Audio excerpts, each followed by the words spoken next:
Hello and welcome to Do It Yourself channel.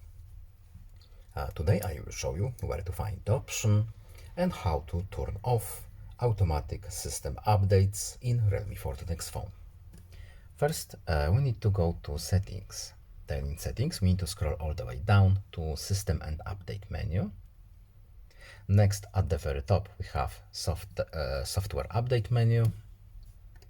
Now, we are not connected to the internet, but to show you this option, we don't need to.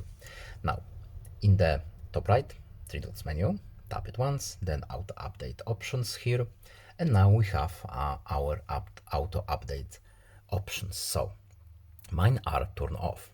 They are hidden in this menu.